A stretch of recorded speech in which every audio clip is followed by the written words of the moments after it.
Video like जरूर कर लीजिए और ऐसे वीडियो लगातार फ्री में पाने के लिए चैनल को तुरंत सब्सक्राइब कर लीजिए और बेल आइकन को जरूर टैप कर लीजिए ताकि आगे भी सारे वीडियो आपको मिलते रहे। यूट्यूब में फॉलो करते हैं तो प्लीज ये वाला फ्री टेलीग्राम चैनल जरूर ज्वाइन कर लीजिएगा। सारे नोटिफिकेशन सारे अपडेट यहीं पे आते हैं, ध्यान रखिए। नमस्कार साथियों, स्वागत है आप सभी का स्टडी फॉर सिविल सर्विसेज में। ये क्लास है हमारी आरओ एआरओ हिंदी की और हिंदी में हम टॉपिक पढ़ रहे हैं वाक्यांश के लिए एक शब्द। तो ये इंपॉर्टेंट टॉपिक है हमारे, इनको हम अच्छे से पढ़ेंगे। और लास्ट क्लास में हमने यथापूर्वक पढ़ लिया था, अभी इसके आगे स्टार्ट करेंगे। तो चलिए साथियों, बिना किसी फालतू बात के शुरू करते हैं अपना टॉपिक। देखिए, पहला, अपने युग का सबसे बड़ा व्यक्ति कहलाता है युग पुरुष। समुद्री जहाज जिस पर सैनिक युद्ध करते हैं उसे कहते हैं युद्धपोत, वॉरशिप इंग्लिश में। जैसा उचित हो वैसा इसे कहा जाता है यथोचित। वह शास्त्र जिसमें यंत्रों के बनाने, चलाने तथा सुधारने का विवेचन होता है उसे कहते हैं यांत्रिकी, इंग्लिश में कहते हैं मैकेनिक्स। ठीक है, आगे देखो। जो किसी वस्तु या भिक्षा मांगता हो उसे कहते हैं याचक। यज्ञ करने या कराने वाला व्यक्ति याज्ञिक। जिसने यश प्राप्त किया हो, जिसका यश चारों ओर फैला हो उसे कहते हैं यशस्वी। युग का निर्माण करने वाला कहलाता है युग निर्माता। नेत्रों से संबंधित होता है याक्षुष, इसकी वर्तनी देख लेना। यूरोप तथा एशिया से संबंधी होता है यूरेशिया। रूप के अनुसार होता है यथारूप। हमेशा घूमते रहने वाला कहलाता है यायावर। जो युद्ध में स्थिर रहता है उसे कहते हैं साथियों युधिष्ठिर। ये पेपर में पूछा गया प्रश्न है, ध्यान रखना, युधिष्ठिर वाला। खून से रंगा हुआ उसे कहते हैं रक्त रंजित। ठीक है। राजा के द्वारा संचालित शासन कहलाता है राजतंत्र, और अगर प्रजा के द्वारा संचालित हो तो प्रजातंत्र या लोकतंत्र। दूसरे देश में अपने राष्ट्र का प्रतिनिधित्व करने वाला कहलाता है राजदूत। जहाँ नाटक खेला जाता है वो जगह होती है रंगमंच। उत्तराधिकार में मिली जायदाद को कहा जाता है रिक्त। रोष से भरा हुआ कहलाता है रुष्ट। जिसके रोंगटे खड़े हो गए हों उसे कहते हैं रोमांचित। जिसकी रक्षा करना उचित और आवश्यक हो उसे कहते हैं रक्षणीय। बड़े बड़े खंभों में लोहे के रस्से बांधकर बनाया गया मार्ग कहलाता है रज्जू मार्ग। राज्य या राजा के प्रति किए जाने वाला विद्रोह कहलाता है राजद्रोह। राज्य द्वारा आधिकारिक रूप से प्रकाशित होने वाला पत्र कहलाता है राजपत्र। जिसकी सूचना गजट या राजपत्र में दी गई हो वो है राजपत्रित होते हैं। राजपत्रित अधिकारी होते हैं जिनका नाम सरकार प्रकाशित करती है अपने गजट में, वो राजपत्रित अधिकारी होते हैं। जैसे आप आरओ यारो की तैयारी कर रहे हैं तो आरओ का पद अपने आप में राजपत्रित है। ठीक है, आगे देखो। पुलिस या सेना में भर्ती नया जवान कहलाता है रंगरूट। रक्त के दबाव का मात्रक या इसके घटने बढ़ने का रोग कहलाता है रक्तचाप। वह धन जो आधिकारिक रूप से राज्य को मिलता है उसे कहते हैं राजस्व। किसी राष्ट्र का सबसे बड़ा राज्याधिकारी या राष्ट्र का प्रधान राष्ट्रपति। जहां राजा निवास करता है वो जगह होती है राजप्रसाद या राजमहल। जहाँ रानी निवास करती है वो जगह होती है रनिवास। रात को दिखाई ना देने वाला रोग कहलाता है रतौंधी। गोपियों का घेरा बांधकर नाचने की प्रक्रिया कहलाती है रास। हम ब्रज क्षेत्र में रहते हैं तो यहाँ पे रास तो बहुत ही फेमस डांस है। वह काव्य जिसका अभिनय किया जाए उसे कहते हैं रूपक। रक्षा करने वाला कहलाता है रक्षक। रघु के वंश का जो होता है उसे कहते हैं राघव, ये भगवान राम का पर्यायवाची है। राधा का पुत्र कहलाता है राधे, और राधे पर्यायवाची है किसका? कर्ण का, महादानी कर्ण। अपनी शक्ति पर जो है उसे कहते हैं यथाशक्ति। जहाँ तक और जितना संभव हो उसे कहते हैं यथासंभव। जिसने यश प्राप्त किया हो उसे कहते हैं यशस्वी। जो क्रम के अनुसार हो उसे कहते हैं यथाक्रम। चलिए आगे बढ़ते हैं। जहाँ तक सध सके उसे कहते हैं यथासाध्य। जैसी विधि निर्धारित हो उसके अनुसार इसे कहते हैं यथाविधि। युद्ध करने की प्रबल इच्छा कहलाती है युयुत्सा। युयुत्सा, युद्ध करने की प्रबल इच्छा जिस व्यक्ति के अंदर हो वो व्यक्ति कहलाएगा युयुत्सु। इसकी वर्तनी जरूर देख लेना भाई। सारी छोटी की मात्रा है। बच्चों को थपकी देते हुए सुलाने का गीत कहलाता है लोरी। लोरी क्या गाते हैं ना, बच्चों को सुलाते हैं। इस संसार से संबंधित रखने वाला है लौकिक। आय व्यय लेन देन का लेखा रखने वाला व्यक्ति कहलाता है लेखाकार या लेखापाल। शासन की वह प्रणाली जो जनता के द्वारा निश्चित होती है वो है लोकतंत्र। जनसाधारण के जो गीत होते हैं वो है लोकगीत। जो आसानी से पच जाए वो है लघु पाक।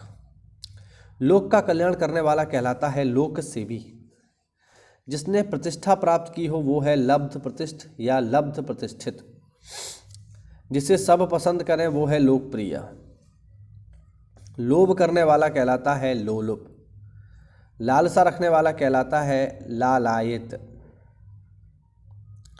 जिसके पास लाख रुपए की संपत्ति हो वो है लखपति। जिसका इलाज ना हो सके वो है लाइलाज। जिसका कोई उत्तर ना दे सके वो है लाजवाब। कुल लाभ पाने की चाह कहलाती है लिप्सा। वह व्यक्ति जो लकड़ियां काटकर अपना रोजगार चलाता है वो है लकड़हारा। जो पुरुष लोहे की तरह बलिष्ठ हो उसे कहते हैं लौह पुरुष, सरदार वल्लभ भाई पटेल।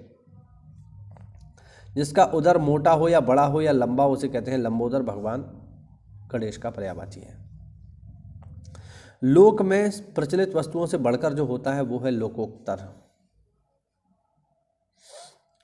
जो हर जगह व्याप्त हो उसे कहा जाता है विभू। विभिन्न प्रकार के विवादों में फंसा हुआ कहलाता है विवादास्पद। जो इंद्रियों का दमन ना कर सके वो है विषयाक्त। जो इंद्रियों के आसक्त हो, जो विषय के आसक्त हो। जिसका विश्वास किया जाए वो है विश्वस्त। वीणा जिनके हाथ में है वो देवी हैं वीणा पाणी। और वीणा किसके हाथ में है? माँ सरस्वती के। विदेश में होने वाला वैदेशिक। जो कानून की दृष्टि से मान्य हो वो है वैद्य। वैद्य नहीं, वैद्य तो फिर डॉक्टर हो जाता है। जिसे किसी विषय का विशेष ज्ञान हो वो है विशेषज्ञ। जो बढ़ रहा हो वो है साथियों वर्धमान। जो निरंतर कई वर्षों से चलता आ रहा हो वो है वर्षानुवर्ष। वसंत पंचमी के दिन मनाए जाने वाला उत्सव कहलाता है वसंतोत्सव। जिस कन्या का विवाह करने का वचन दिया गया हो जिस कन्या को वो है वाग्दत्ता। कन्या का विवाह कर देने का वचन देने की रस्म कहलाती है वागदान। मतलब अगर आपने किसी को वचन दिया है जिस महिला को तो वो महिला कहलाएगी वाग्दत्ता, जिसको आपने शादी करने का प्रॉमिस किया है। और ये जो रस्म है कि हम आपसे वादा करते हैं कि हम आपसे विवाह करेंगे, ये रस्म कहलाती है वागदान। वंश में उत्पन्न व्यक्ति कहलाता है वंशज। और जिसके हाथ में वज्र रहता है वो है वज्रपाणी। देखिए पाणी जो है हाथ का पर्यायवाची है, तो अगर वज्र होगा हाथ में तो वज्रपाणी। और अगर आपके हाथ में जो है त्रिशूल होगा तो त्रिशूल पाणी, या त्रिशूल का एक पर्यायवाची पिनाक भी है, पिनाक पाणी। अगर आपके हाथ में जो है वीणा होगी तो वीणा पाणी। अगर चक्र होगा तो चक्र पाणी। इस तरीके से शब्द बनते हैं। आगे देखो, बचपन और जवानी के बीच की संधि कहलाती है वयः संधि। जिस स्त्री का पति जीवित ना हो वो है विधवा। और जिस पुरुष की पत्नी मर गई हो वो है विधुर। जिसको पत्नी का साथ ना हो वो है विपत्नीक। और अगर पत्नी का साथ हो तो यहाँ पर वाह की जगह सा लग जाएगा तो हो जाएगा सपत्नीक। योग या मिलन ना होने की अवस्था है वियोग। अनुरक्ति ना रहने की अवस्था है विरक्ति। वरदान देने वाला कहलाता है वरदाता। आगे देखिए,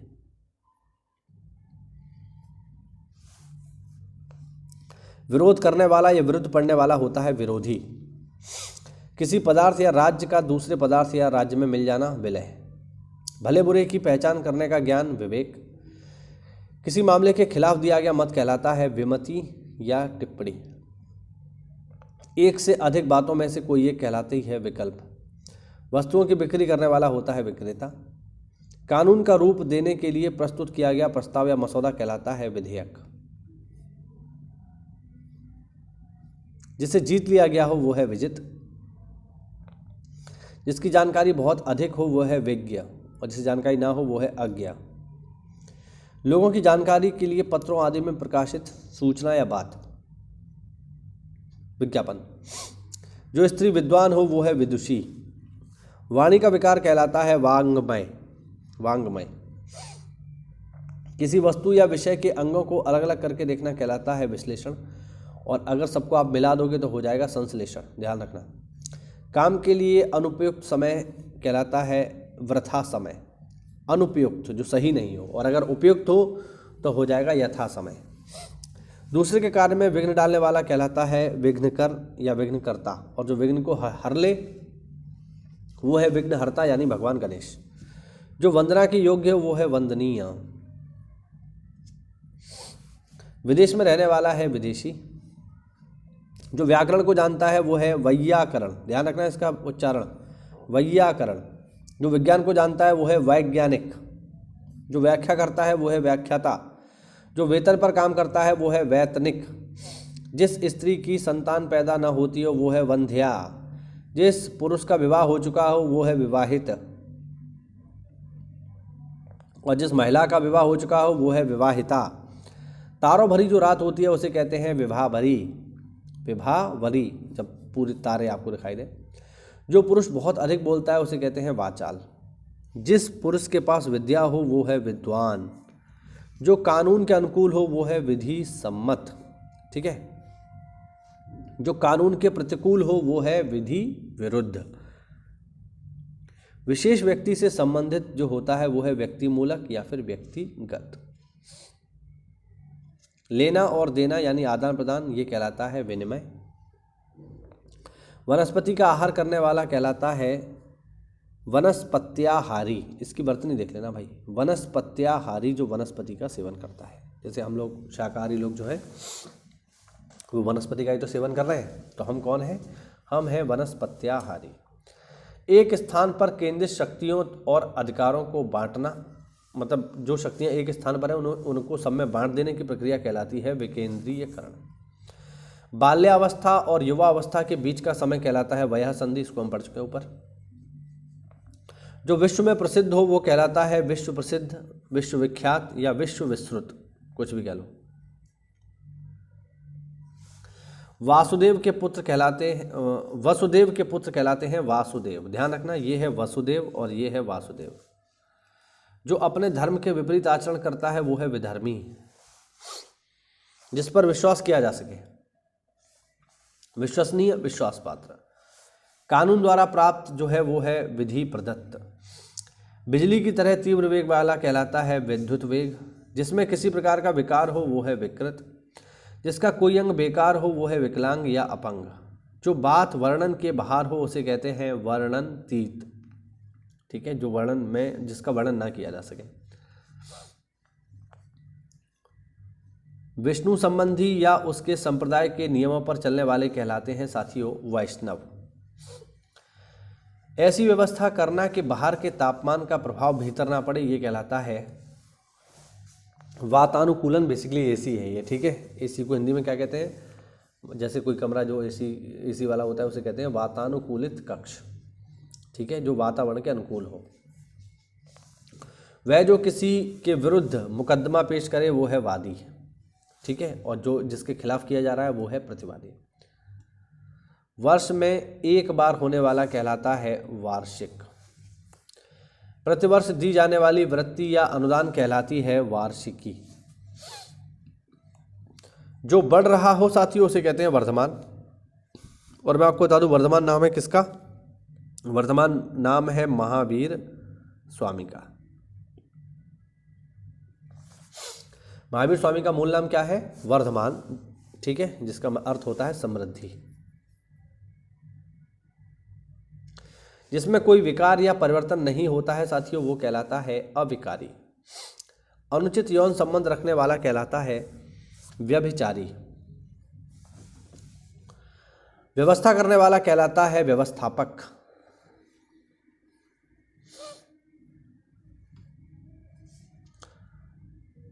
वह जो केवल अन्न, फल, शाक, सब्जी खाता हो उसे कहते हैं शाकाहारी। जहाँ से शब्द होता हो वहीं पर बाण मारने वाला कहलाता है शब्द भेदी या शब्द वेधी। सोने का कमरा या स्थान कहलाता है शयनगार। चंद्रमास का वह पक्ष जब शाम से ही चंद्रमा के दर्शन होने लगते हैं, शुक्ल पक्ष। वह जो शिव संबंधी संप्रदाय के नियमों का पालन करता है साथियों, उसे कहते हैं हम लोग शैव। ये हुआ साथियों आज का हमारा वीडियो। उम्मीद करता हूँ इसमें नए शब्द आपको मिले होंगे। अब हमारी क्लास का समय जो है थोड़ा बढ़ चुका है। पहले 5-5 मिनट के वीडियोस थे, अब ये 15-15 मिनट के वीडियोस होंगे। ऐसा इसलिए क्योंकि पेपर नज़दीक है, तो फिर आपको मेहनत ज़्यादा करनी पड़ेगी। आप हमारे किसी भी पेड प्रोग्राम से अगर जुड़ना चाहते हैं या फिर आर के अगर आप टेस्ट सीरीज़ देना चाहते हैं ऑफलाइन, तो आज ही जाकर के स्टडी फॉर सिविल सर्विसेज की वेबसाइट को विजिट करिए। वहाँ पर जो है हम ऑफलाइन पेपर कंडक्ट करवा रहे हैं आर का। जनवरी से स्टार्ट हो जाएगा ये, ठीक है। तो उसको दीजिए, पूरा आपको पेपर वाली ही फील आएगी और बहुत ही मिनिमम प्राइस में मात्र 150 रुपये में ये जो है टेस्ट सीरीज करवाई जा रही है एक पेपर। तो इसका लाभ उठाइए और इससे आपको पता चलेगा कि आपकी तैयारी आर की कितनी है। बिल्कुल पेपर जैसा ही हम पूरी तैयारी करवा रहे हैं, जैसा पेपर होगा वैसा ही। चलिए मिलते हैं अगली क्लास में, तब तक के लिए जय हिंद, जय भारत, वंदे मातरम।